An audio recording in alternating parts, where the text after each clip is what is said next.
Hello students, it's Anuradha ma'am here. Welcome to my YouTube channel made concept easy.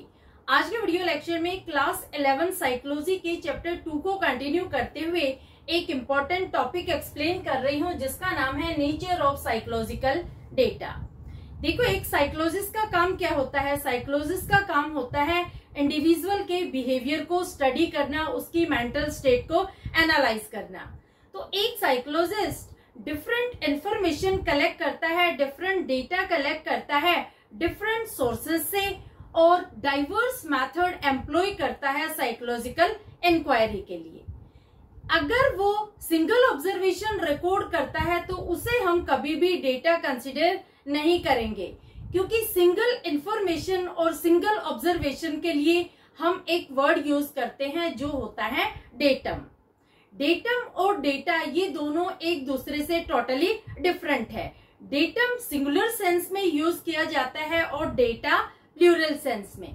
तो देखो, आपको दोनों का डिफरेंस भी पता होना चाहिए। डेटम क्या होता है? डेटम एक सिंगल ऑब्जर्वेशन होती है, सिंगल रिकॉर्ड होता है इंडिविजुअल के बिहेवियर का, इंडिविजुअल की मेंटल स्टेट का, इंडिविजुअल के एक्सपीरियंसेस का।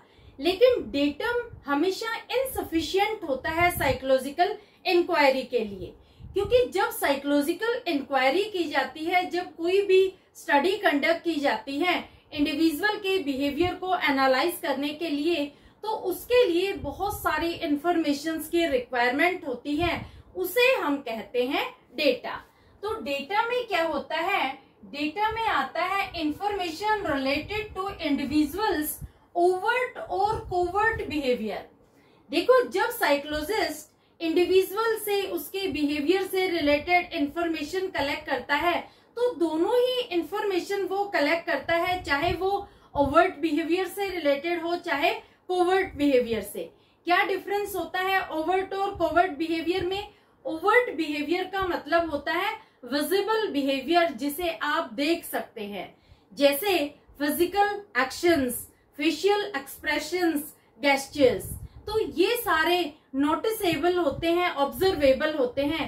इन्हें दूसरा इंसान इजिली ऑब्जर्व कर सकता है, इजिली रिकॉर्ड कर सकता है।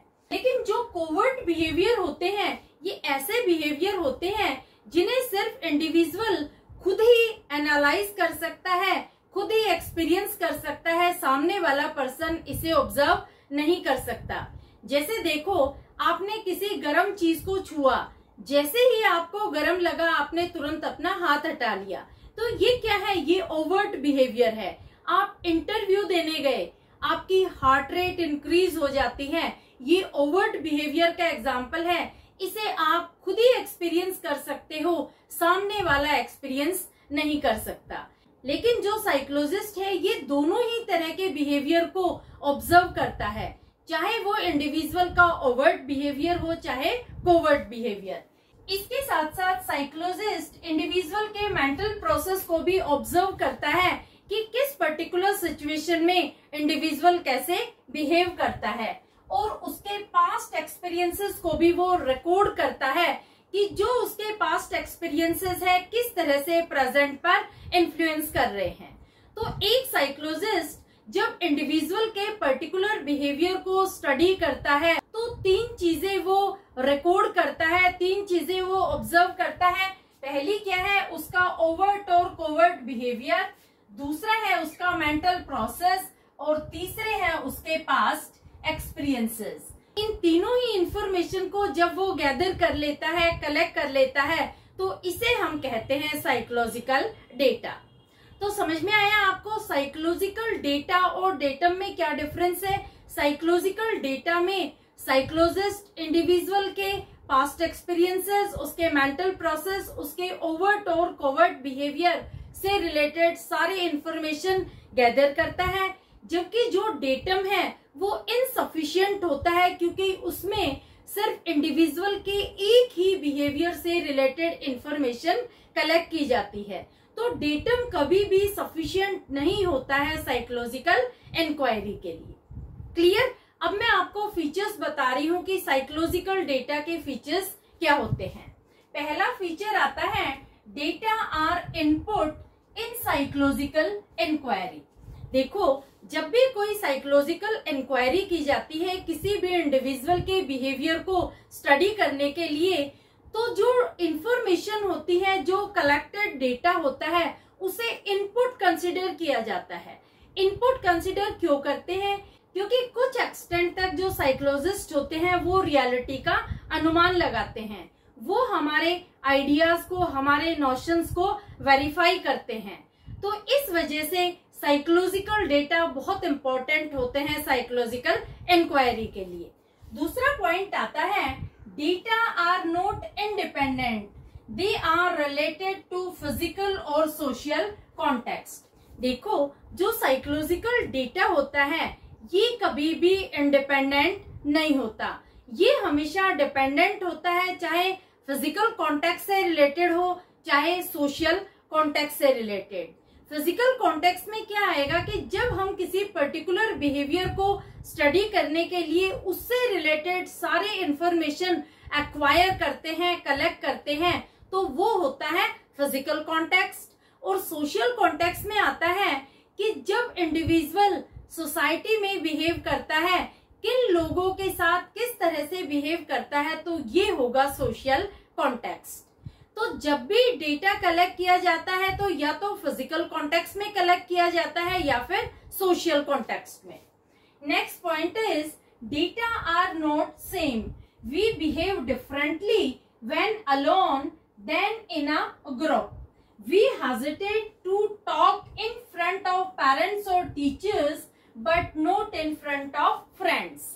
देखो, जो भी साइकोलॉजिकल डेटा कलेक्ट किया जाता है वो कभी भी सेम नहीं होता है, आइडेंटिकल नहीं होता है, क्योंकि एक ही पर्सन अलग अलग सिचुएशन में अलग अलग तरीके से बिहेव करता है। जब आप अकेले होते हो तो आपका बिहेवियर डिफरेंट होता है, जब आप ग्रुप में होते हो तो आपका बिहेवियर डिफरेंट होता है। कई बातें ऐसी होती है कि आप अपने पेरेंट्स के सामने, अपने टीचर्स के सामने बोलने से हेजिटेट करते हो, लेकिन उसी बात को आप अपने फ्रेंड से इजीली बोल देते हो। तो अगर साइकोलॉजिस्ट एक ही जगह से डेटा कलेक्ट करके पर्टिकुलर बिहेवियर को डिफाइन कर देता है कि ये इंडिविजुअल का बिहेवियर है, तो ये गलत होगा, क्योंकि उसको हर कॉन्टेक्स्ट से रिलेटेड डेटा कलेक्ट करना होगा। उसको वो भी डेटा कलेक्ट करना होगा जब वो अपने फ्रेंड्स के सामने होता है, वो भी डेटा उसे गैदर करना होगा जब वो अपने पेरेंट्स के सामने, अपने टीचर्स के सामने बिहेव करता है। जब वो अकेले में होता है तो किस तरह से बिहेव करता है, और ग्रुप में होता है तो किस तरह से बिहेव करता है। सारी सिचुएशन से रिलेटेड, सारे कॉन्टेक्स्ट से रिलेटेड उसे डेटा कलेक्ट करना होगा, और बाद में एनालाइज करने के बाद वो डिफाइन कर सकता है कि इंडिविजुअल का पर्टिकुलर बिहेवियर किस सिचुएशन में कैसे अराइज होता है। Clear? Next point is, method of data collection also influence nature and quality of data. अब देखो, एक और इम्पोर्टेंट चीज है, ये भी डिपेंड करता है कि आपने जो डेटा कलेक्ट किया है वो कौन से मेथड से कलेक्ट किया है। क्या आपने एक्सपेरिमेंटल मेथड यूज किया है, ऑब्जर्वेशनल मेथड यूज किया है, इंटरव्यू मेथड यूज किया है, सर्वे कंडक्ट किया है, क्योंकि हर मेथड से आपको डिफरेंट इंफॉर्मेशन एक्वायर होगी। जैसे देखो, आप स्टूडेंट से कहते हो कि कल आपका इंटरव्यू है, तो इंटरव्यू मेथड के थ्रू जो इंफॉर्मेशन आप एक्वायर करेंगे, कलेक्ट करेंगे स्टूडेंट से, वो सुपरफिशियल इंफॉर्मेशन होगी, वो इंफॉर्मेशन सफिशिएंट नहीं होगी उसके बिहेवियर को स्टडी करने के लिए। क्योंकि जब आप उसे नेचुरल सेटिंग में ऑब्जर्व करते हैं, उसको ऑब्जर्वेशन मेथड के थ्रू नेचुरल एनवायरनमेंट में स्टडी कर रहे हैं, तो वहां जो इंफॉर्मेशन आप कलेक्ट करेंगे वो टोटली डिफरेंट होगी। तो ये भी डिपेंड करता है कि आप जो इंफॉर्मेशन गैदर कर रहे हैं उसमें कौन सा मेथड यूज कर रहे हैं डेटा कलेक्शन के लिए। Clear? Next point is, data does not speak itself, inferences have to be made to get a meaning.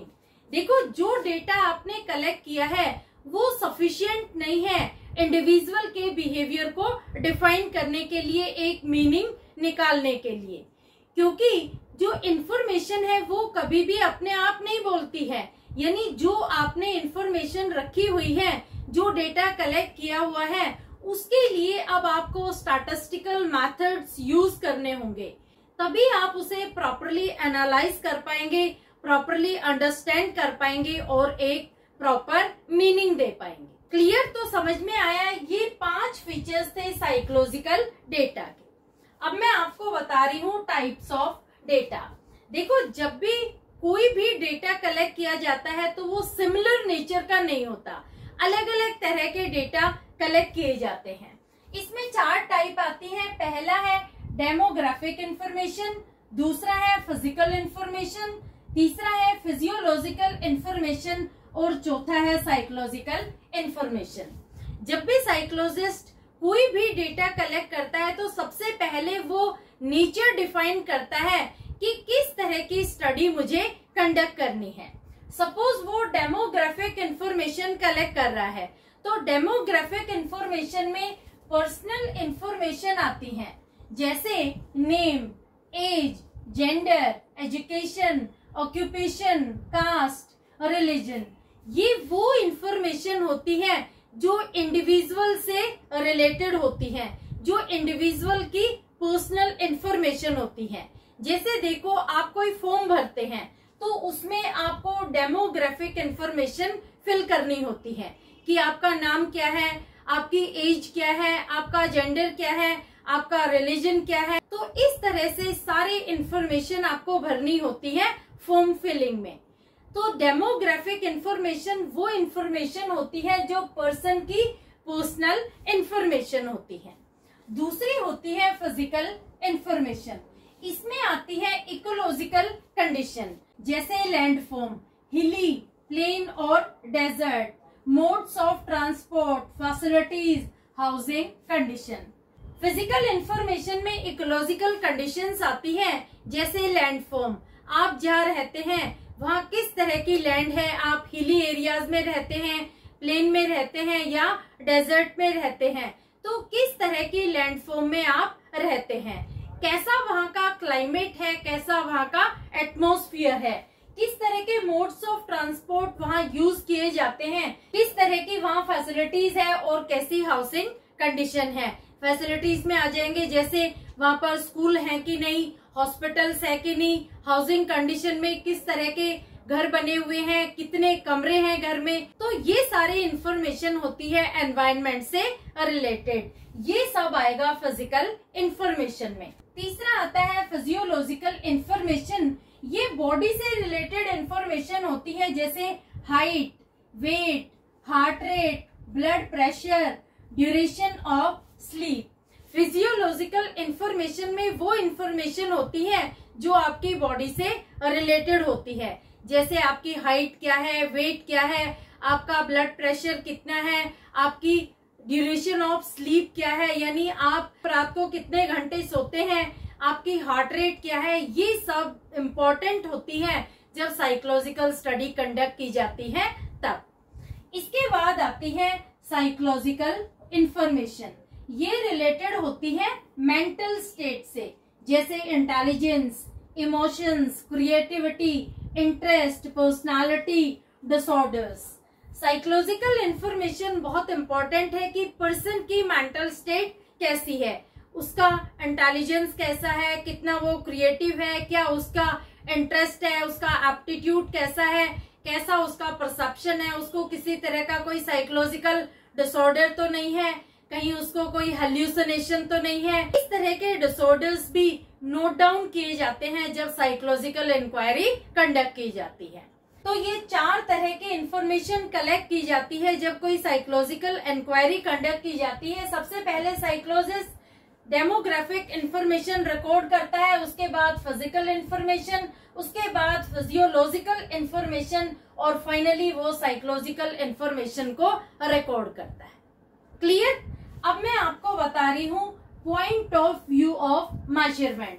जो भी इंफॉर्मेशन साइकोलॉजिस्ट कलेक्ट करता है वो किस तरीके से कलेक्ट करता है। देखो, इसमें 6 तरीके बताए गए हैं। पहला आता है इन फॉर्म ऑफ कैटेगरीज, जैसे यस और नो, हाई और लो।